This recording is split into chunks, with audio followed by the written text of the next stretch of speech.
Hi everyone, welcome back to Be Rich. It's me, Vinod, recording remotely from Bangalore again.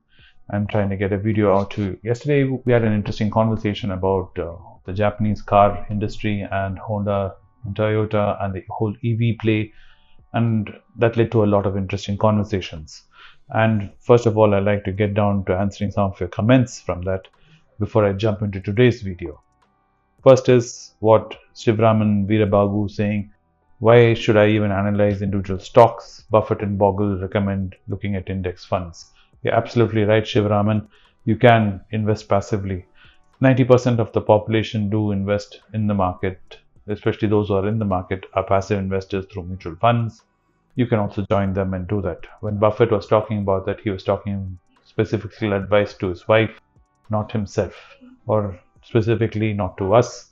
If we are the 10% of the population where we believe in studying a business, studying the moat, and analyzing the stocks and the papers of a company, and then investing and trying to become partners in the business more than just putting money into it. So we're not buying individual stocks, we're actually trying to invest into a business. It's the mindset.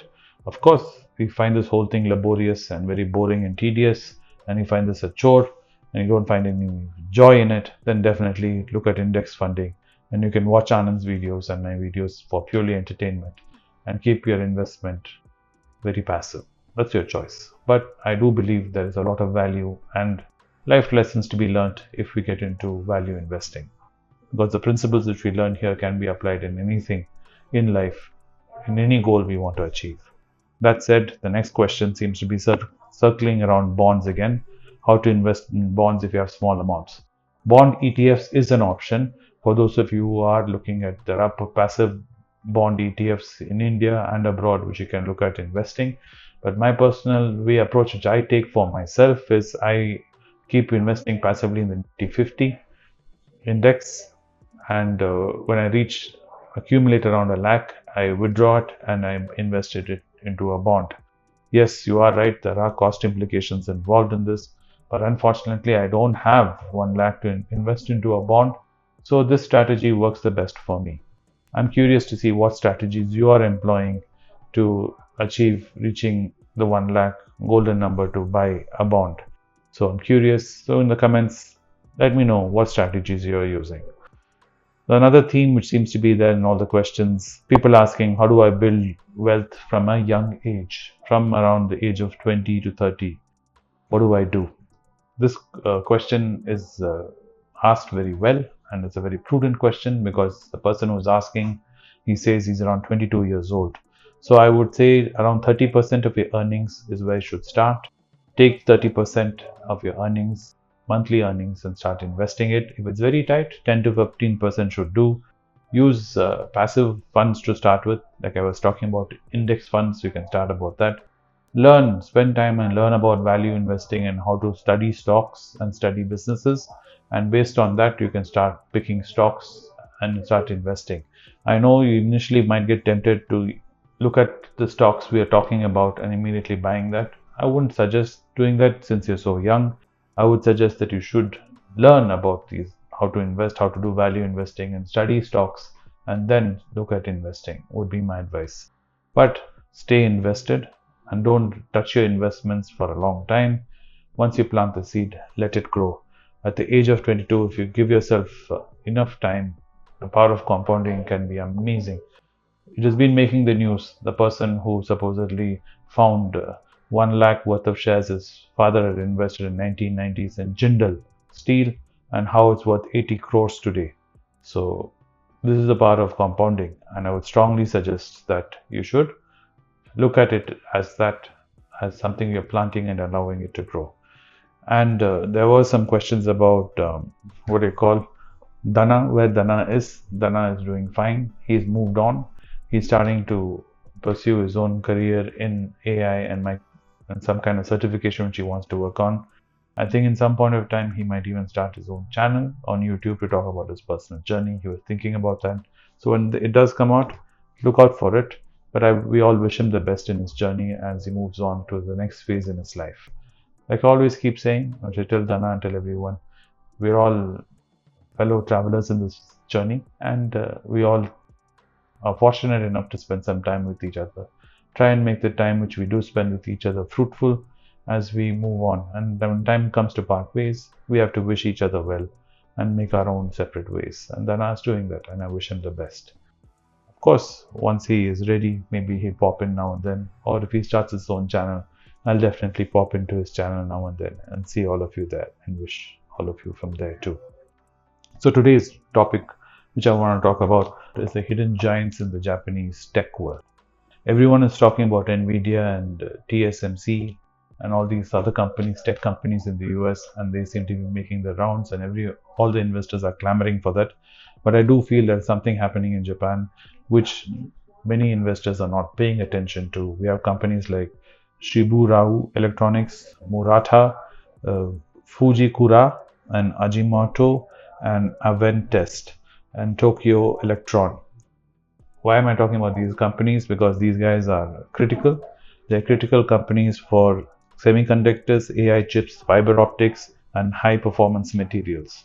And where are these used? These are used and critical component in AI and in EV and 5G communication. So these companies provide components, and they provide supply chain requirements for anything related to EV, AI, and 5G communication. And Ajinomoto is famous for its food, but it's not a food company alone. They make some high-end insulation films, which is required for high-speed semiconductors. So that's just an example of what these companies are doing. So why are these companies under attack? Well, these companies are under attack from Taiwanese and Chinese firms. Recently, the Taiwanese company Yageo made a bid for Shiburau Electronics. Why are these companies important? Because these companies are holding very advanced IPs. IPs are intellectual properties, which are very critical, like I said, for EV and supply chains, for AI and semiconductors. So they're trying to force these companies into they're trying to force these companies to handing over these IPs which they're holding by forcing a buy on them.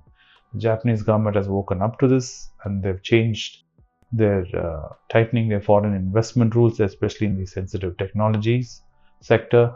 And this has got the Ministry of Economy, Trade and Industry working aggressively to protect these industries in Japan. So what does it mean? As foreign investor appetite rises, the regulatory barriers have come up. So also this limits full-on takeover. So there's an increased demand for these stocks in Japan and locally. And for us as value investors, it also opens up an opportunity. So why did Japan let this happen if this was all great? Well, post-bubble, many of these firms were focused on engineering and not valuations or doing PR. And these were all family-run, conservative management styles. So they could have been kept out of public view for a very long time. Most of these firms are debt-free, they're cash-rich, and they're underpriced by global standards. If you take global standards, they're extremely underpriced. But now, global supply chain clearly has noticed this. The products have become very critical for this global supply chain, and investors are waking up to this fact. So around the world, things have been changing, but these companies have been remaining stable and doing the same thing. And because around the world things have been changing, the global supply chain, they've become critical and they've become linchpins. So what can we do as value investors? We notice there are valuation gaps in these companies. The PE for most of these companies are trading at extreme discounts of 10 to 15, while equal competitors in the US are trading at 30 to 40 in the US. Yet these companies which I'm talking about in Japan dominate critical niche, and in some cases they are the only suppliers for this. It's like trying to make a plane without rivets. We all know that plane requires lots of components, but one of the most common components in a plane is the rivet. The humble rivet is very critical to hold two sheets of aluminum together. And so you can think of it like that. These are very small components and pieces which we may not think are extremely critical, but unless you're in the know and in the industry, you won't realize how critical these components these guys are making are. So because of this, they've got themselves a very great big moat, They have the technical know-how. They have a deep integration already into global supply chains. And often, like I said, they're the only suppliers there. So with the macro tailwind which is blowing for them, pricing power is something they have. And with AI and EV and 5G, the demand for their products is going to be sustained, if not growing exponentially going forward. What can we do as Indians sitting here? Well, through IBKR, we can look at investing in these companies in two possible ways. One is directly in the Japanese market, which is very difficult, or they can take the other approach of investing through the American markets, through the OTCs and the ADRs. So the companies which we can look at are something like Tokyo Electron, Advantest, Muruta, and Ajinomoto. Also, the other options to invest are through ETFs like iShare MSCI Japanese Small Cap ETF. You can see if these companies we're looking at are in those ETFs, or Wisdom Tree Japanese Hedge Tech ETF. That's another ETF which is there, which we can look at to invest and see if they're there. So what we should look for is look for companies where foreign ownership is still allowed and which have high volumes in trading.